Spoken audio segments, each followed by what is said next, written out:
Hey guys, Sign Up Big Guy YouTube here, and today, I'll admit it, after a year, I'm finally doing the Gears of War 1 review. I'm gonna say overall what I think of the game and everything, so instead of just talking, I'll just get right into it. So, Gears of War 1, this game is a while old, you guys gotta remember that, so it's not like it came out last year or anything, so of course it's not gonna be a perfect game or anything, so don't expect it to be, like, the most balanced or fixed game, because of course it isn't. It's actually very old. I just enjoy it. It's alright. It's a good game. So that's why I was doing the review on it. In fact, this game came out 2006. So don't expect this to be like amazing, because it's not a new game. It came out November 7th, 2006. So let's first get off with what I want to talk about, which is the game, of course, but I'm going to be separating this into multiple sections. I'm going to go over first off the campaign, then the multiplayers, how balanced it is, the controls, the guns, and characters. And then after that I'll just do miscellaneous, like extras or something. So let's start off with the campaign. Campaign is nice and long. I believe it has 5 chapters, or acts, whatever you want to call them, which consists of mini missions. And it's great. It has a nice story. It's good. It set the building blocks for their new games, which is good. The campaign is very much fixed. It's not boring. Although some places can be tedious, like maybe fighting Rom at the end on insane difficulty. If you remember on my Gears of War 1 playlist, I tried that. And it took me over 30 minutes, but I did it. It's fine. I enjoyed it. It wasn't bad. But something I really want to say about the story is they really go deep into the Locust, which is the enemies. They really try to explain it, they fight them. It's just really good, really. For the basis of a game, it's amazing. So I'll probably have some gameplay of that, maybe.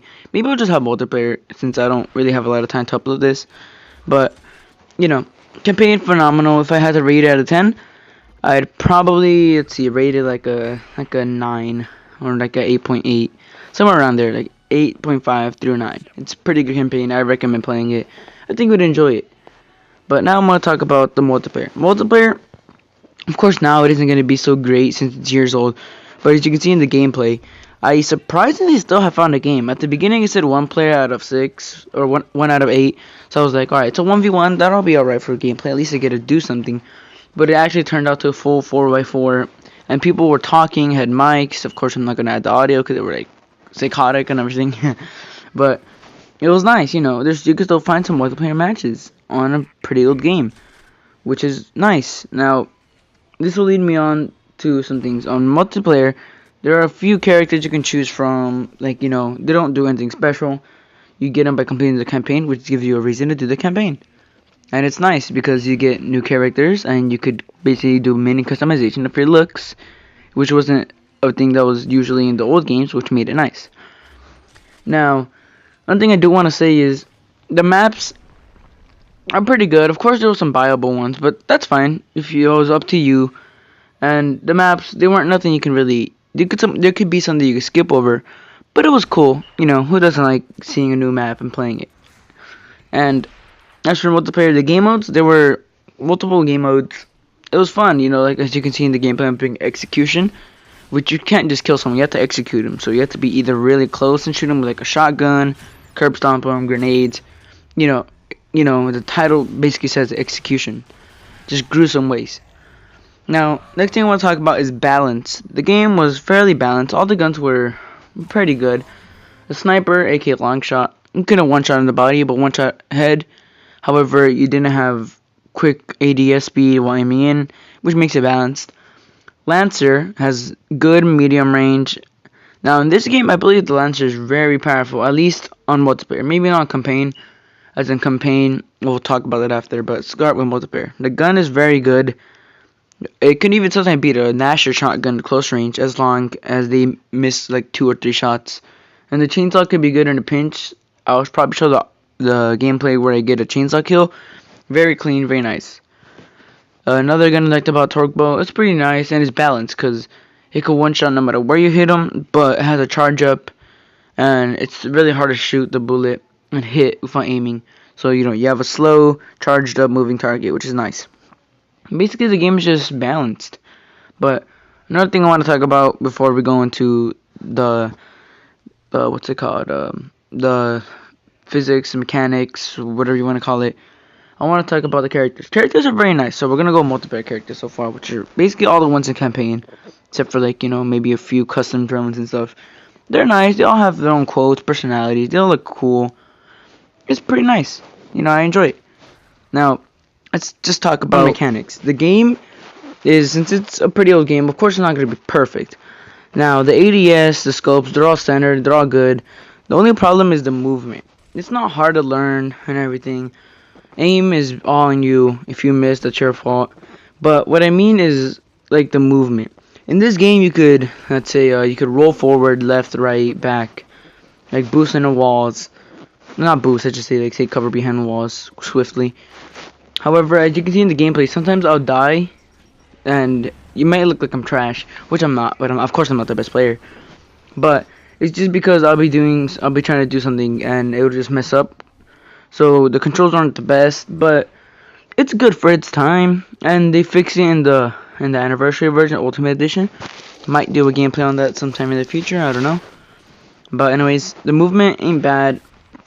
So yeah, there's a few problems, but it's all right.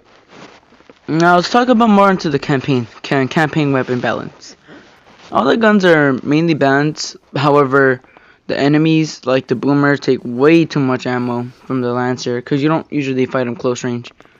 So that takes way too much ammo. They still have the movement issues, but if you're on difficulty like easy or medium, doesn't really matter. Hardcore starts to notice insane. You notice it a lot. And talking about difficulties, they really do scale. Like on easy, enemies will just like miss a lot of shots, blindly shoot. Normal, they'll become like a worse average player. Hardcore, they'll be like fighting average enemies. Insane, you'll notice like when they're like shotgun enemies, they'll rush you. Boomers will shoot a lot more strategically and predict your movements. It scales, it's nice. Of course, it's a challenge, but that's the point of the game, so why wouldn't you like that? Now, last thing I want to talk about is the character development. Now, in Gears of War 1, there are some enemies that don't return in other games. Like a ROM, I guess you could say return to Gears of War 3, since it's DLC. But I don't think it's really a return, I guess you can say. So, like, someone like ROM, yeah, he is good. He's a good structured villain, even though it doesn't really return. Which is something not many games can do. Which is something enjoyable. Now, you have characters that return, like Dominic or Marcus, which get their evolution mainly in the newer games. However, they do get some evolution in this. And this also starts the curse for the Carmine brothers. The character at the beginning gets his headshot with a sniper. You'll notice this if you watch my future gameplays, as I definitely will be doing them. You'll notice this a lot more. So, that's basically all I have for the review. If I were to tell you to go buy it now, it'd probably be very cheap. So it'd be like, I don't know, like $5. Well, would I tell you to buy it? Sure. If you're into games like, say, Halo, I'd say sure, buy it. It's like a grittier, like, third-person Halo, which is nice. It's not bad a game. I'd say you should buy it. If I had to rate it of a 10, I'd say probably like a 8.7. Nowadays, of course, it's going to be maybe like a 8.3 since the multiplayer isn't really playable. But you can still find a game on it. So as of right now, the game's I'd say 8.7. So I definitely recommend you buy it. I enjoyed doing videos on it. I hope you guys enjoyed watching. So anyways, that's all for the review.